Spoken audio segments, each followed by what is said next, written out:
Ora, muito bem, pessoal, sejam bem-vindos a mais este vídeo. E hoje nós estaremos aqui a tratar da psicologia em uma nova era. Ora, o que é que queremos dizer realmente com este título, não é? A psicologia, pessoal, é uma ciência que tem por vocação o estudo da alma. Então já lidamos eh, com esta perspectiva em outros vídeos e também temos a prerrogativa de um resgate deste lugar da psicologia como um espaço de conhecimentos que são vocacionados à transformação da alma humana. Então, pessoal, vimos também que a psicologia ela tem esta tendência que vai sendo, digamos, conclamada, principalmente neste nosso século, de que ela torne-se uma ciência da singularidade, que a psicologia ela passe necessariamente a estudar aquilo que seria, digamos, descritivo daquilo que seria a nossa essência particular, como uma singularidade, não é? Então, ora, a psicologia, ela como ciência da singularidade, ela tem que ter aí uma epistemologia própria para lidar com esta transformação que o seu conhecimento acaba por ter que realizar, não é?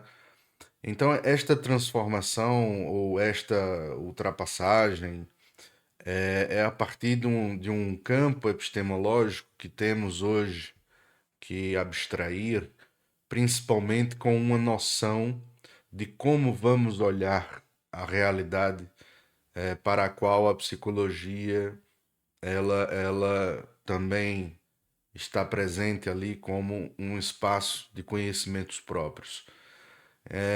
Essa própria noção, então, da disciplina psicológica, ela acaba por ter a necessidade de convocar outros campos de estudos para também satisfazer esta demanda, não é? E acaba que a ciência ela torna-se muito mais um campo próprio, uma forma própria de conhecer a realidade, do que necessariamente um campo dividido em disciplinas especializadas que aprofundam o conhecimento da realidade de forma compartimentada ou compartimentalizada. Ora, vemos então que para a psicologia isto torna-se mais complexo, porque o ser humano ele tem uma experiência que não é apenas da ordem material da realidade. Nós não somos apenas um corpo, nós somos também uma alma implicada neste corpo e também temos aí uma ligação que poderíamos dizer espiritual, mas não podemos confundir com um espiritual do campo esotérico. Nós temos essa ligação espiritual, esta ligação transcendente com a totalidade, a sua fonte, não é? A consciencialidade, se é que poderemos continuar a chamar assim. Ora, nossa consciência, ela é uma consciência de certa forma ali particularizada, uma consciência particular, mas ela não é uma consciência que se desdobra no campo da materialidade de forma particularizada, não é? Material. Ela é uma consciência que ela é particular, ou seja, ela dá esse caráter à nossa alma, à nossa singularidade, este caráter único, este caráter irrevogável, não é? De que somos um e não há outro igual a nós mesmos. Ora, este campo da espiritualidade que nos liga a esta fonte é porque somos sustentados, não é? Por uma fonte desta consciência. E esta consciência, ela tem ali, digamos, como principal movimento, como energia, essa sustentabilidade da nossa singularidade. Então, a nossa mente, ela está implicada nesta ordem do nível quântico e a nossa inteligência, a nossa particularidade é sustentada nesta consciência particular que nós somos. E isto se desdobra ao nível explicado material, não é? Que seria este nível do concreto, da materialidade, onde há esta energia coesa que mantém os objetos e mantém a realidade das coisas mais ou menos estabilizada a partir dessa energia concentrada e estabelecida de forma coerente. No nosso cérebro já há então esta comprovação de que ocorre também um movimento ali de coerência em que essa consciência ela se desdobra enquanto energia e vai ser ali o próprio fundamento, não é, da nossa vitalidade, ok? É a própria energia que circula no nosso corpo, os impulsos elétricos, a energia que subsiste o nosso corpo, e nós precisamos ainda complementá-la com a energia que captamos através da respiração, da alimentação, mas a energia fundamental que nos vitaliza, que faz com que o nosso corpo necessariamente dia após dia ele continue a funcionar, continue a pulsar, é uma energia que é essa energia vital, esta consciência que se desdobra enquanto também uma energia total, é uma totalidade em si. O nosso corpo faz esta transdução constantemente através da nossa disposição genética, mas há ali uma peculiaridade que também ocorre um tipo de transdução mais específico em nosso cérebro, que necessariamente não ocorre em outros animais. É ali onde se desdobra a nossa inteligência. É ali que se desdobra a percepção de uma singularidade que também observa o nosso próprio movimento enquanto indivíduos, não é? Enquanto indivíduos que estão sujeitados a esta materialidade, sujeitos ao ordenamento que já foi muito bem disposto, por exemplo, pela física clássica, não é?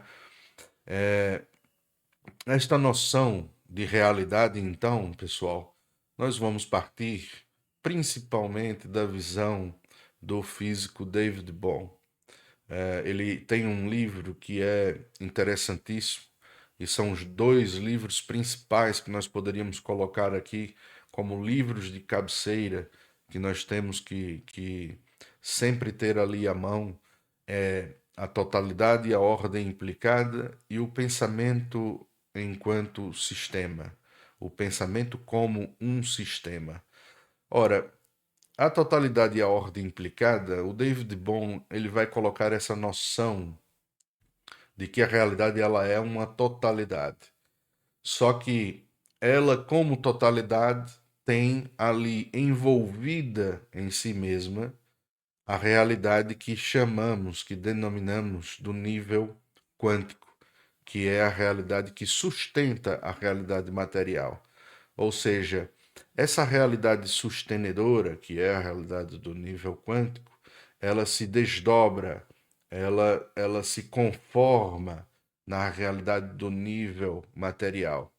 E isto tudo ocorre em um movimento que poderíamos dizer que é um movimento contínuo, é um movimento harmônico, ele é um movimento que é o movimento da própria criação, em conformidade com a programação com a qual ela foi designada. É um movimento em que a realidade se conforma com um tipo de compasso que nós denominamos que seria o tempo, e o espaço ele se conforma dentro deste movimento do próprio tempo. Esta totalidade que se desdobra neste movimento, o Bohm ele denomina como um holomovimento, ou seja, holo do grego, os holos, não é? Que é o todo, o total, é esta noção abrangente, não é? Que mesmo que nós não consigamos perceber a totalidade, ela existe para além da nossa capacidade perceptiva. Ora, a realidade, então, como este todo, ela possui ordenamentos diferentes, que são o nível quântico e o nível explicado. Não existe uma fronteira entre estes dois níveis. O que existe é uma ordem implicada, uma ordem implícita, que é ali, ela é implícita porque ela é implicada na ordem explícita. Ela é implícita porque ela está envolvida nesta ordem explícita.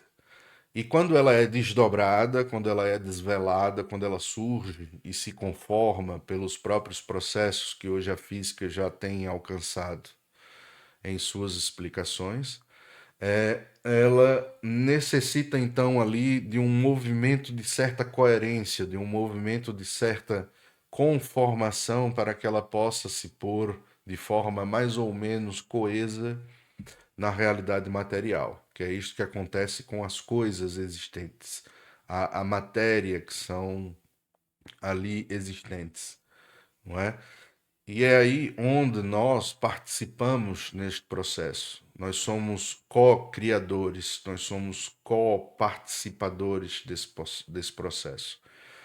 Por que não somos criadores totais da realidade? Porque a realidade ela independe nesse movimento da nossa percepção consciente. Ela independe neste movimento da nossa conformação. Nós chamamos conformação, vamos imaginar, por exemplo, até em um termo muito comum dentro até do ambiente de produção, o ambiente de produção que temos hoje nas empresas. Ora, você precisa de uma conformidade.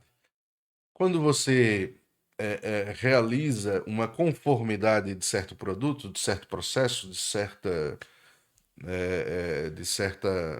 digamos, ali de certa ação específica que vai levar a um resultado. Ora, quando você faz esta conformação, você atesta, ou seja, você declara, você tem ali um testemunho de que aquilo é válido. Este testemunho existencial é justamente um dos nossos objetivos, mas não o objetivo maior, não é?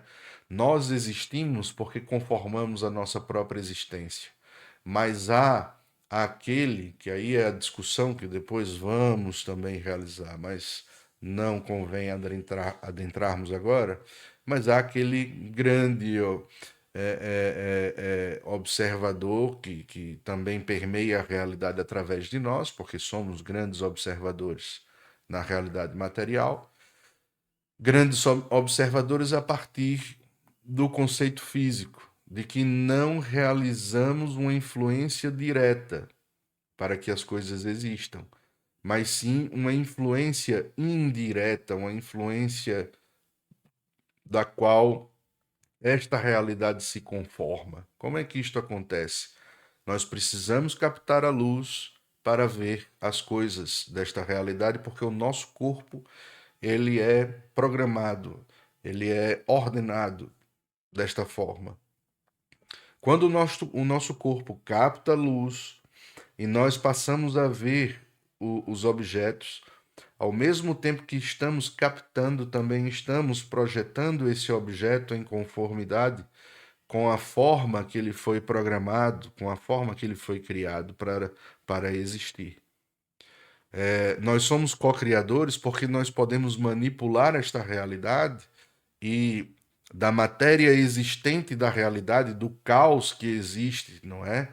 No movimento empírico, esta empiria que inicialmente é caótica e se ordena por nossa experiência, por nossa intervenção, é nada mais do que a nossa readequação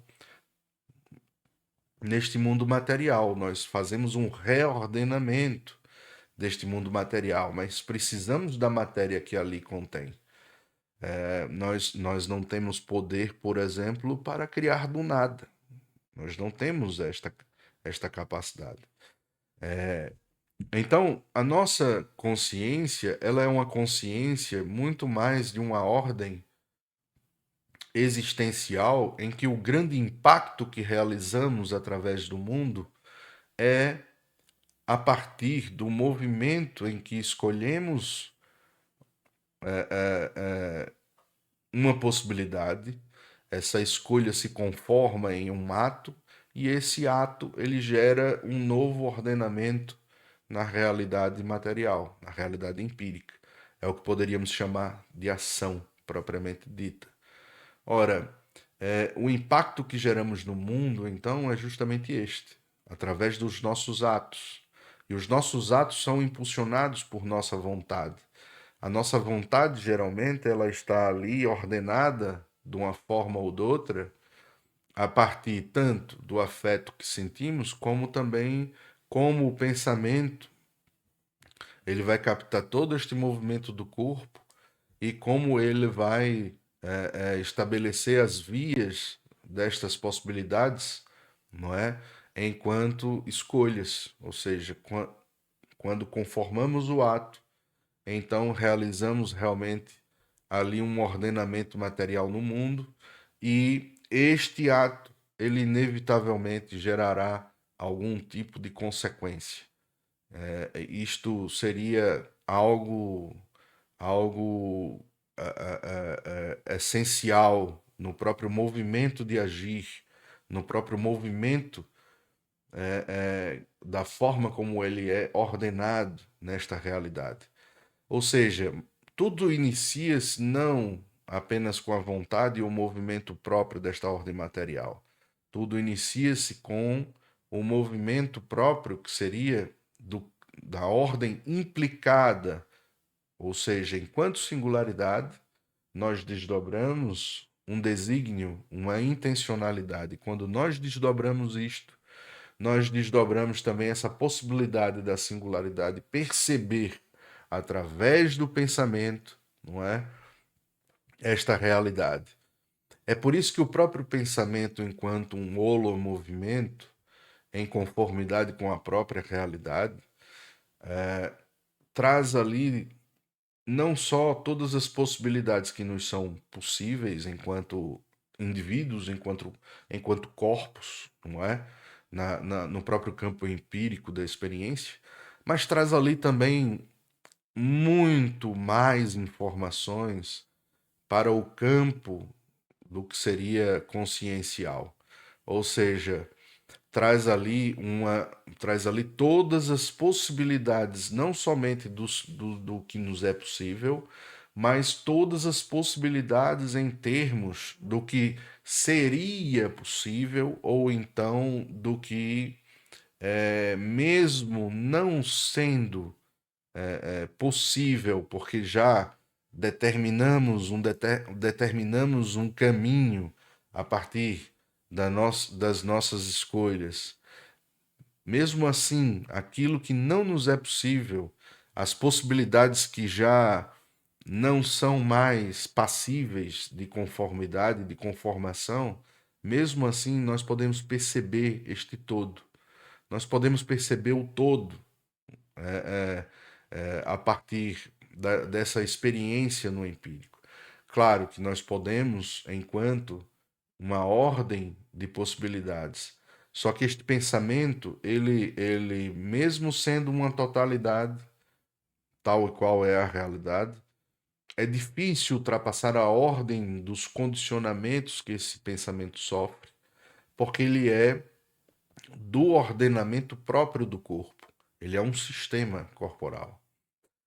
Então, pessoal, quando nós de certa forma, pensamos esta realidade. Nós já estamos a falar de níveis epistemológicos que partem de diversos campos, que na modernidade nós poderíamos dizer que são campos diferentes. Neste movimento presente, nós já podemos observar que não há diferenças tão claras entre os campos. Claro, há ainda especificidades, há ainda limites dos quais nós precisamos para estabelecer os campos de estudos e melhor adequar as nossas próprias capacidades. Mas esta é a beleza, ou nós poderíamos dizer que isto é um dos propósitos do ser humano, ele ter esta singularidade não só integrada a si mesmo, mas também integralizada a um todo maior que é a própria humanidade. Ora, se outros estudam outros campos e também adequam suas capacidades e aprofundam este conhecimento, nós teríamos aí que ter uma rede de confiança. E esta rede de confiança é fundamental. É por isso que a confiança ela é inevitável nas relações humanas. Por quê?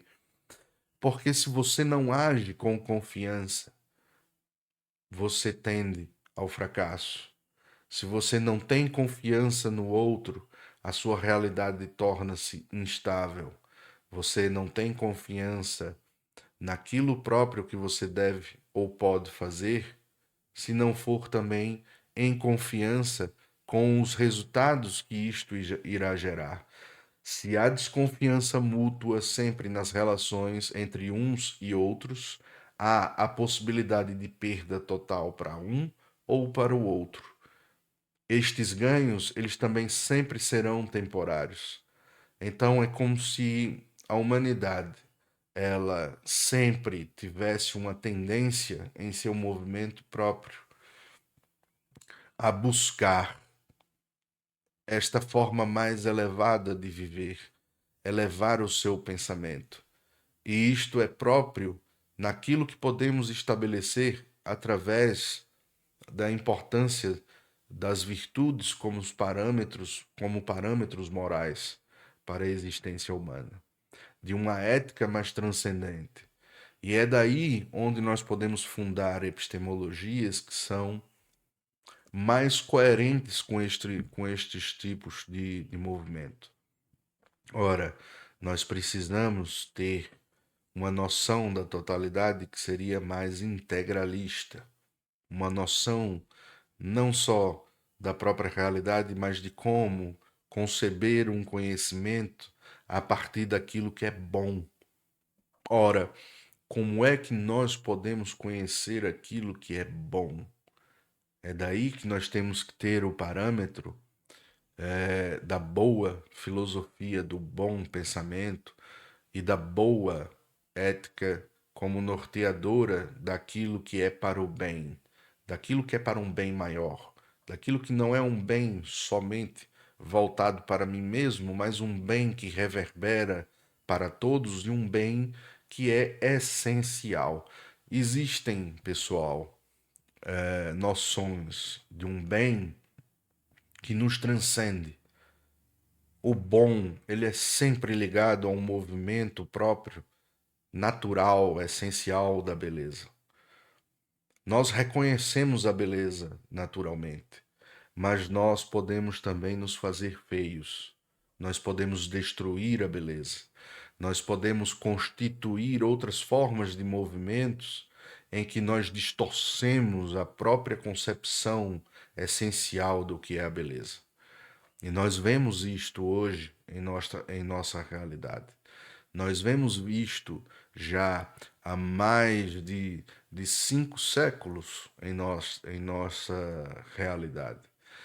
O movimento moderno ele é um movimento que não necessariamente nos trouxe a boa filosofia ou o bom pensamento. Depois nós iremos também aprofundar mais este pensamento. Porque quando temos um pensamento destrutivo, nós temos um pensamento voltado a uma certa tendência negativa em que achamos que é preciso desfazer, demolir, pôr abaixo para pôr algo acima.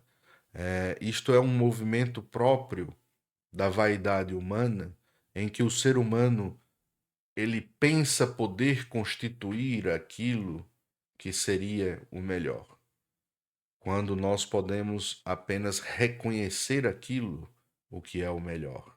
Este conhecimento, por exemplo, do qual eu tento trazer aqui, por isso que eu denomino como um resgate e também falo desta necessidade de avançarmos, porque não sou eu que o crio, mas nós podemos, na realidade material, desdobrar aquilo que seria próprio de um holomovimento enquanto movimento que tende, movimento que se encaminha para este bem maior, movimento que busca, porque só existe este bem maior, não existe dualismo entre bem e mal.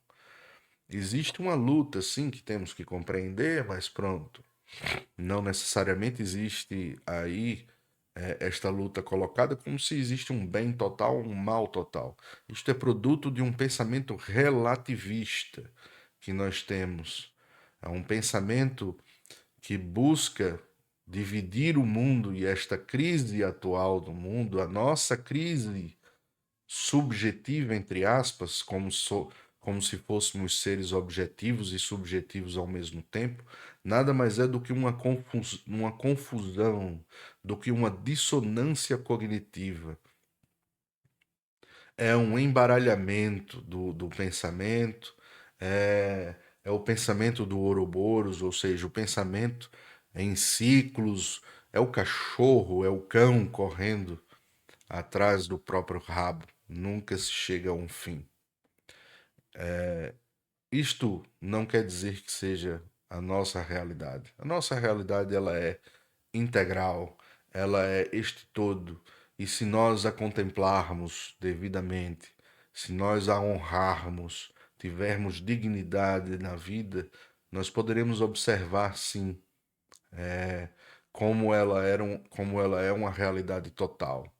O mundo material, pessoal, ele não é um mundo perfeito. O mundo material em si mesmo, ele é um mundo que necessita da nossa conformação. E nós sabemos o quanto envolve de esforço, o quanto envolve de sofrimento conformar e dar certa coerência ao mundo. É por isso que é muito mais fácil você se desordenar do que ordenar. É muito mais fácil você perder-se do que encontrar-se. A ordem negativa, ela é mais fácil porque ela é própria do caos, ela é própria da confusão, ela é própria do subterfúgio, da subserviência, ela é própria da subversão. Subversão como uma versão que está ali, não é? Mesmo por baixo da versão. Então, nós temos que ter como noção principal esta epistemologia de uma integralidade. Esta epistemologia que vai nos levar a uma transdisciplinaridade, mas este termo nós temos que olhar já com um certo teor crítico, não é? Nós temos que ter a noção de que a nossa principal fonte e o nosso principal norteador no conhecimento da realidade é o tempo. O tempo ele é precioso para a humanidade. Por quê? Porque nos contextos da passagem do tempo, nos contextos que se desvelam na passagem do tempo, é onde estão ali as verdades daqueles que conformaram a realidade naquele tempo. Se nós formos conhecer a história da humanidade é este movimento contínuo de todos ali conformando aquela realidade num movimento próprio, tal e qual nós conhecemos a história da humanidade. A história não é aquilo que deveria ser. A história é aquilo que foi está sendo e irá ser a partir deste nosso movimento aqui. Só existe este movimento aqui. O que foi, nós teríamos também que buscar abranger uma realidade cada vez mais total. Então, é a mesma coisa aqui, agora, neste movimento que se desvela. Se nós temos uma noção de uma realidade cada vez mais complexa, mas complexa em que sentido? De uma realidade mais ampla, mais total, nós teremos também o devido cuidado, a devida sabedoria ou a devida prudência de como poderemos então conformá-la, de como deveremos agir e os caminhos a se melhor trilhar para se chegar a bons destinos, não é? É isto, pessoal. Nós tenhamos isto em mente, nós iremos continuar. Temos também os nossos cursos que sempre estarão progredindo também para dar este melhor suporte. Também a produção de e-books, que seriam sempre buscando este amparo, este suporte também, não só aos cursos, mas a todas essas discussões que vamos realizando e vamos progredindo aqui em nosso canal, ok? Então, eu peço também que todos, né, se gostaram dos vídeos, se têm gostado das discussões, subscrevam o canal, compartilhem o conteúdo, nos ajudem de alguma forma. Nós temos o Patreon, nós temos plataformas em que esta ajuda será de muita importância para nós podermos continuar com a nossa iniciativa, ok? Então agradeço a todos que estiveram aqui até este momento neste vídeo e aguardar-vos-ei no próximo vídeo em que continuaremos estas nossas discussões. Então, até lá e um abraço a todos.